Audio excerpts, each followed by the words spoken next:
to degree or not to degree for real estate and first jobs in real estate. Stay tuned.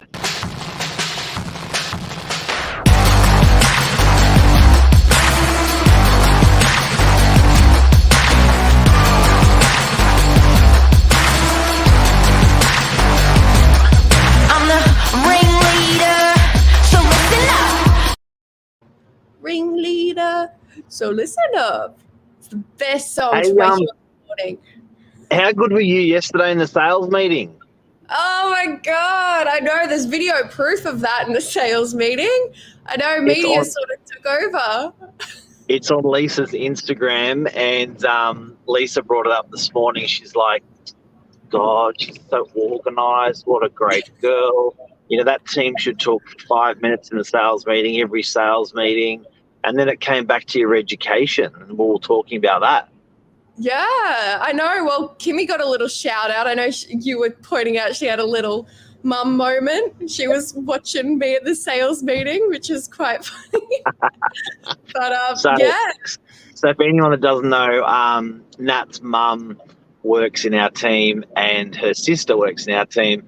And then when you were doing your organisation and chat in the meeting, I looked over at your mum and she just had that moment. She was so proud. You could see she was going, that's my girl. Oh my God, it was so funny. Oh goodness. And that's a good thing about working with your family, I guess. Good on you. You guys get along well.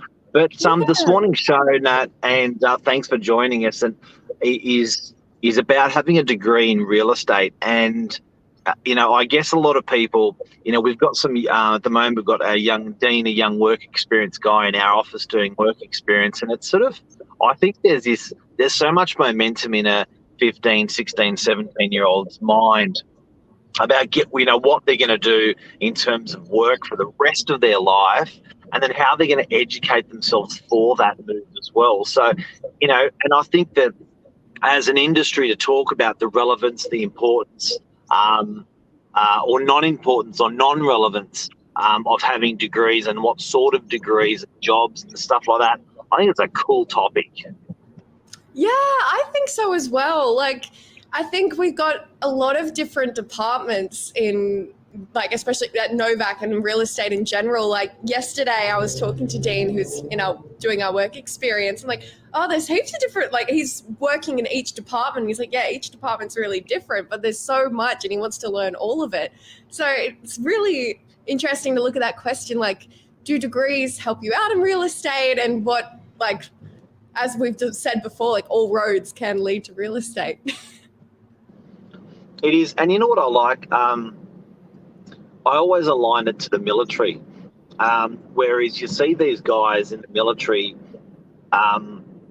that are successful in the military, but when they leave the military, they're successful in anything that they do. And I think because of the structures, the consistency, the loyalty to what they're doing, they can't fail when they move into something else in life. And I can't help to think that a degree is similar to that as well. Yeah, definitely. Well, as you know, good morning. I just finished up my degree at the University of Sydney. So I studied media and communications and marketing. And it's crazy to think that that degree's helped me out so much in this job. Like, especially at a place like Novak, marketing, social media, a lot of the stuff we do is so current and modern and up to date. And I feel like a lot of the stuff that I've learned at university, like, there's a lot of overlap with the job that I've got here. You nailed it. Which is what you'd hope after studying for 3 years. Yeah.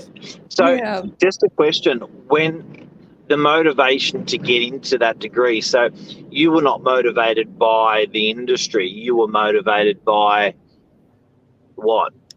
Well, look, it's pretty funny, the story of how I'm enrolled into uni. I was in Rome in Italy doing a little schoolies trip with my partner. And I remember I was still in the hotel room, the ATARs came out, and I went, well, what am I going to do now? So I'm like, oh, this one looks fun. I'll just apply and worry about it later. And I ended up loving the degree. So it worked out well, but I think I'm very driven. Like, I'm quite creative. I like English and writing and design, and I'm very bad with numbers. So I thought something more English based and arts based was more my way to go. But then you look at someone like Jess, who works in the sales team, my sister, she's the complete opposite. She's very numbers and like, she loves business and commerce and all that stuff that I'm like a bit more scared about. And she went into the commerce degree. So she took a very different route to me. Now, are people getting a degree expected to know the industry they're going to go into? I don't think so.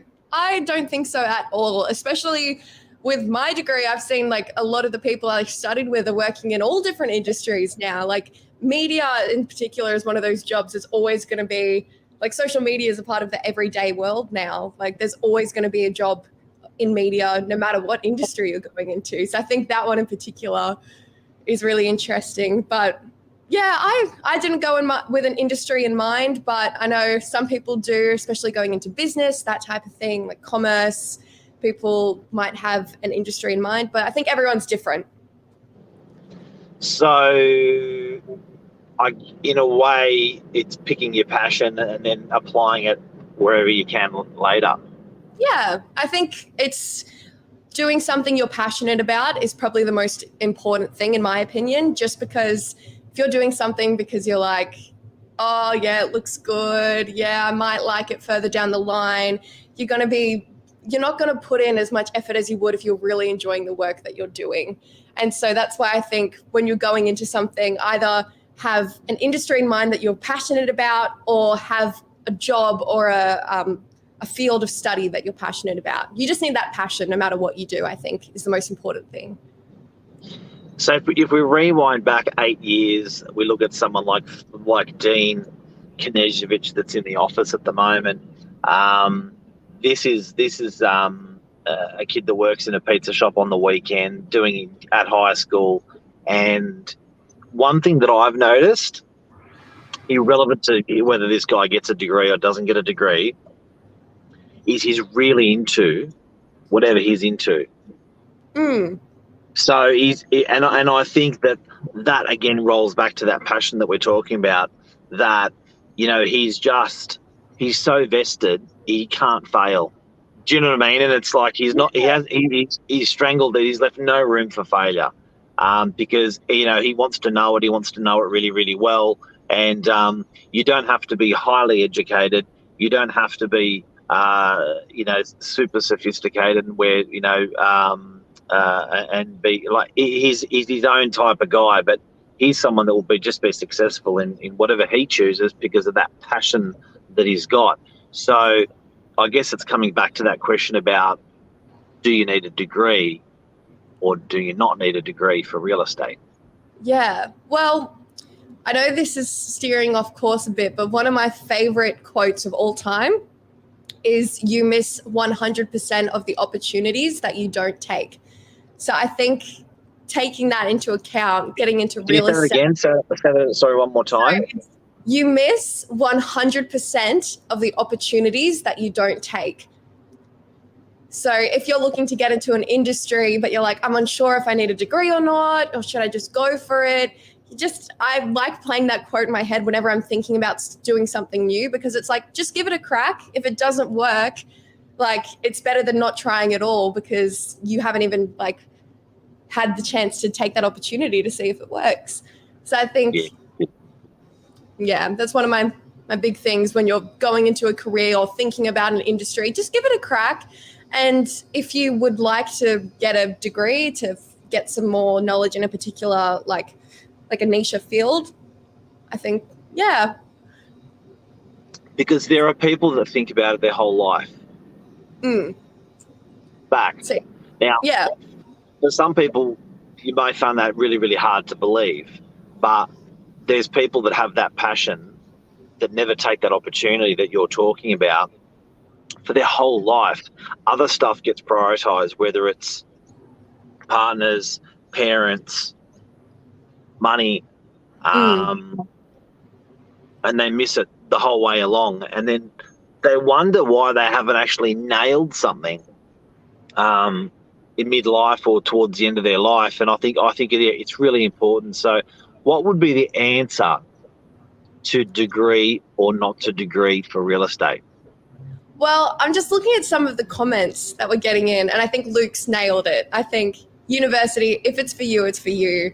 Like, there's so many different options, and I think particularly for real estate, we've got people who've gone to university, who've done courses, who come from a variety of different backgrounds, and I think it's more up to the individual. So I don't think you need a degree for real estate, but if you want to get some extra skill and learn a bit more about a particular field of real estate or commerce or media, I think it's good, but it's not necessary. Everyone's got their own way, and like, you could put someone who's got a university degree next to someone who hasn't, and they could be the exact same agent.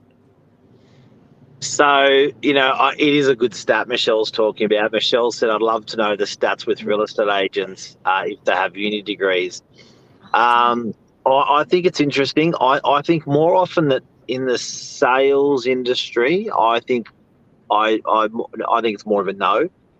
Do you know what I mean? Like, I think older agents doubt it. But I think, look, there's also the earning ability. I didn't get a degree for real estate. I got into real estate office at 17, put my head down, bum up, and off I went. And then I, bought a property at the age of 18 and the age of 19 and the age of 20. And I think to myself that I wouldn't have had the opportunity to chock in investing in property whilst living at home. Early, and I think with a degree academically, my track record was pretty proven in school. And, like I was more down the maths, like with what Jess does, I was more down that maths end than that English end. I didn't really, do that. But, I think I think you just got to follow your passion. And there's probably no right and there's probably no wrong in that, but certainly I like the discipline of university, however you apply that discipline later in life. Lisa Novak is a good example. So Lisa prioritised family and kids over career in real estate for 20 years. Wow. Maybe 25 actually. So she knew that her passion was property, sales, and because of school sport on a Sunday is probably the biggest reason. Sorry, on Saturday, she was like, I want to be there for the kids, and it always took the back burner. So as soon as our eldest got into year 7 or 8, Jade, when she got through that, then Lisa just blasted into sales, and you can see 3-4 years later she's one of the best in the country. Yeah, well, that's another thing. It's everyone's got, as we were saying, it's different paths, different ways of getting into it. Like what you were saying, at 18, 19, 20, you were investing in property. At that time I was studying. I'm only just moving out now. So it's very different paths and how people end up in real estate and what their like their world looks like, and family and like money and jobs. It's all these things are going to play big factors into whether a degree is right for you, and like whether you should just, as you did, just get straight into it and work hard. Guess who wins?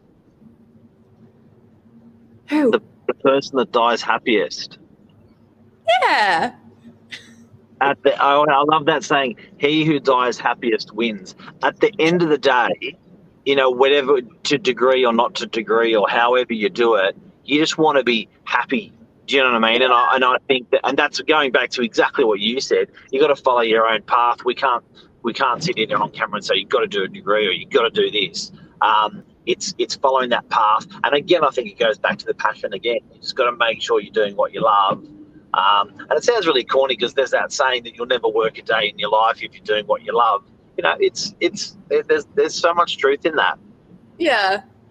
I know, and I'm thinking of all the quotes today. This one applies more to like sugary foods, but I think it applies to this situation as well. And what's the point of living to 100 if you have to give up all the things that make you want to live till you're 100? So I think it's one of those things like, what's the point of trying to live a long, successful life if you're doing the stuff that doesn't make you happy your whole life to achieve something at the very end? Like, I think just do what makes you happy all throughout and you're set. All right, we're going to finish off on that quote. I want you to say again, then we're rolling it out. It's, what's the With point power. of living with power? I did a power pose. What's the point of living till you're 100? What's the point of living to 100 if you have to give up the things that make you want to live